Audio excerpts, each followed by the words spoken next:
Welcome to what will hopefully be the first of many asset breakdowns. Today I'm going to be breaking down this window in the style of The Last of Us, created in Blender 2.8 and rendered using Eevee real-time rendering. This was no way associated with Naughty Dog or The Last of Us, and this was completely fan-made. This isn't going to be a tutorial as such, but this will help you understand the different stages of creating assets for games, so by all means follow the steps with your own models.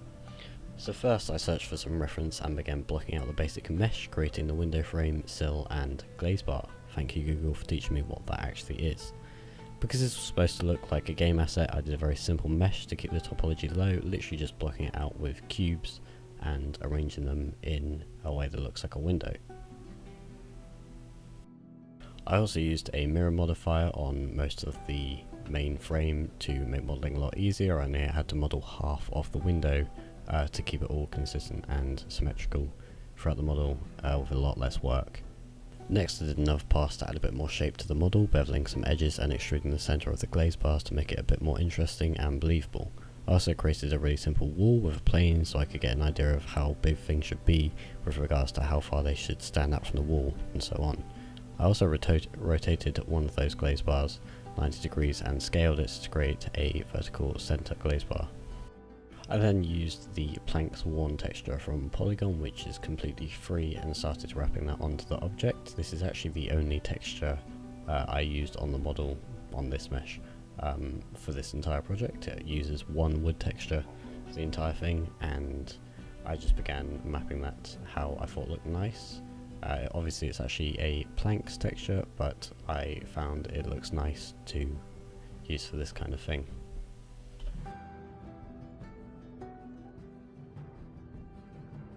Next it was over to the shader editor so I could add a normal map and a reflection map and make the shader look a bit more realistic. Because it was from Polygon, all these already came with the texture, so I didn't have to create them using any random websites or third-party software, which makes everything a lot easier.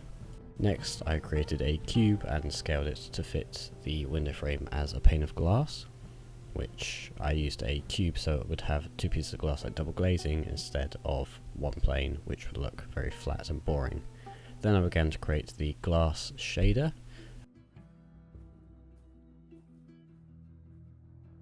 I then began to add some surface imperfections using the Polygon surface imperfections textures, which are also completely free, various fingerprint textures and dirt wipe textures to make the glass look more realistic and more worn, because obviously in a post-apocalypse environment the glass is not going to be clean, it's going to be scratched, maybe cracked, maybe dirt on it, maybe even smashed.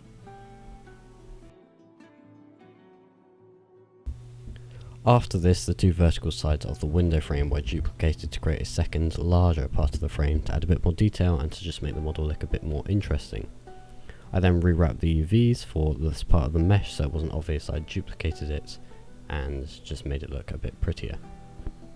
After this I added in a HDRI which I found off the internet of a park, and just added this in to have some nice natural lighting with kind of a green tint to it, and also just add some nice reflections to make everything look a bit nicer.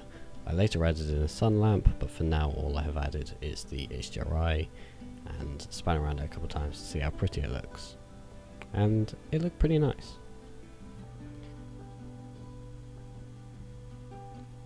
Next up I created a frame out of the same planks of wood I had used for the windowsill and angled them on the back of the window to make it look like it had been boarded up, and added PNG images to use as decals to add some kind of moss and mould and just general dirt that had come about on the window. Now on one of the variations there is a collapsing blind, so for this I imported a Archimesh of a Venetian blind, forgive me if I'm saying that incorrect, and simply added a displacement modifier with a magic texture, and then used the strength of the modifier to change how much the blind had been decayed to make it more realistic. After this a few extra little things were added, such as this cobweb. The model was then duplicated so I had one variation with the blind and one without. It was then a sun lamp was added and a large sphere with a background material, so it had a shadeless background. The whole render was added, and also the ability to change the HDRI to make it suit the snow section of The Last of Us when Joel is injured and you play as Ellie.